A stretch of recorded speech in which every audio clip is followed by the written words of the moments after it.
নবীজির স্ত্রী আমাদের মা, আর নবীজির স্ত্রী নবীজির মেয়ে, তাহলে আমরা মা করতে বোন কইতে হইব, কথা কয় না কা, কথা কয় না কা, কি কইতে হইব? তাদের যুক্তিতে বোন কইতে হইব।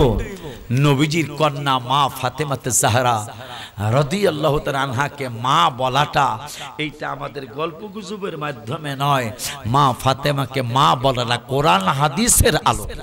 মারহাবা বলবেন না বেটা? কিসের আলোকে? নবীজি বললেন ইয়া ফাতেমা তার হেনা। আব্বা কেন দৌড় দিয়ে আসছে? আনতা কুনি সাইয়্যিদাতা নিসাই আহলিল জান্নাহ, তুমি শুধু জান্নাতি নও, জান্নাতের মনিদের সরদারিনী। এই জন্য আমি লেখছি নবী দুইটা গজল, দুটোটা গজল পাক পাঞ্জাতের কদম মোবারকে কবুল হয়েছে, ভেঙ্গে কিছু বলতে পারবো না। নবী নন্দিনী মা ফাতেমা তোমাকে জানাই লাখো সালাম, জান্নাতের সরদার হাসান ও হুসাইন তোমাদের জানাই কোটি কোটি সালাম। জান মোবারক দিয়ে গেছো দাও নাই তোমাদের ইমান, নাজাত পাবে উম্মতেরা খুশি হবেন নানা জান। মারহাবা কয় না রে? তাদের জান্নাতিয়া তোরা সন্দেহ মানুষ, তোরা অমানুষ। ইহুদিরা নাসারারা মনে হয় তোদের থেকে ভালো।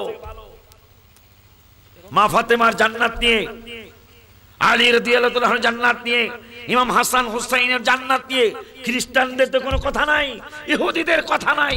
তোরা কি তাইলে তাদের চেয়েও খারাপ?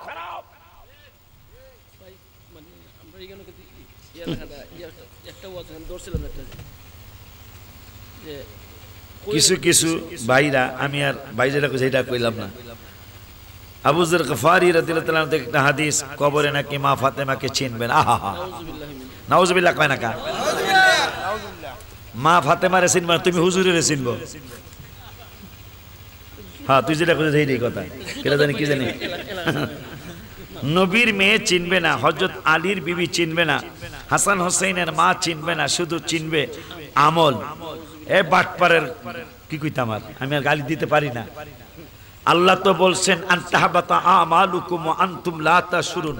তুমি নিজেও তো পড়ো আল্লাহুম্মা সাল্লি আলা মুহাম্মাদ ওয়া আলা। নামাজের মধ্যে মা ফাতেমাকে স্মরণ করা লাগে, নামাজের মধ্যে ইমাম হাসান হোসেনকে স্মরণ করা লাগে। তাদেরকে নাকি কবরে। আপনার কি ওয়াজ কি আর নাই? ওয়াজ কি আপনাদের আর নাই? এই ওয়াজ আল্লাহ, আমি গালি দেই না, আমি গালি দেব না, আমার ভাইদেরকে আল্লাহ হেদায়েত নসিব করুক।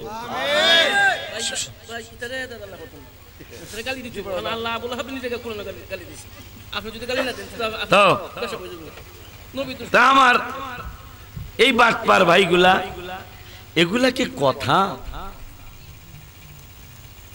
যদি বলা হয় একটা কথা,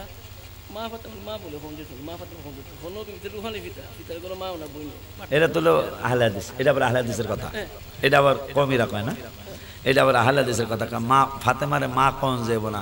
বাটপার, তুই তোর মেয়েরে মা কসকা? এই বাটপার, তুই কেন তোর ভাগ্নিরে মা বলিস? কথা কয় না? তোর ভাগ্নিরে কি তোর বাবা বিয়া করছে? কথা কন না কা? কেন তুই তোর ভাতিজিরে মা বলিস? কথা কয় না কা? এগুলো হলো সমাজে ফিতনা সৃষ্টি করা। নাউজুবিল্লাহি মিন যালিক। মেয়েরে মানুষ মা বলে না? আমার মেয়ে দুইটা 14 বার না, আমার মনে হয় ডেলি মা মা মা সোনা জাদু মা মা মা। কি রে, আমার মেয়ে তো আমার মেয়ে, আমি মা বলি কেন? সে তো আমার মা না। তাই আমার মেয়েকে যদি মেয়ে হওয়ার কারণে মা বলা যায়, সুবহানাল্লাহ কয় না?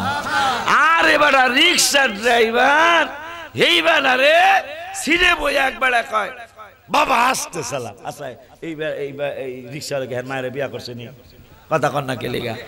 বোঝা গেল সব মা বলায় বাপের স্ত্রী হয় না, সব বাবা বলায় মায়ের স্বামী হয় না। কথা বলে না কেন? সব কথা সব জায়গায় লাগানো, সব কথা সব জায়গায় লাগানো যায় যায় না। মা ফাতেমা বলা যাইব না, বলবো কি কি কইতাম তাইলে? নবীজি রুহানি পিতা, ভালো মাশাআল্লাহ। নবীজির স্ত্রী আমাদের মা, আর নবীজির স্ত্রী নবীজির মেয়ে, তাইলে আমরা মা করতে বোন কইতে হইব, কথা কয় না, কথা কথা কথা কথা কয় না, কি কইতে হইব?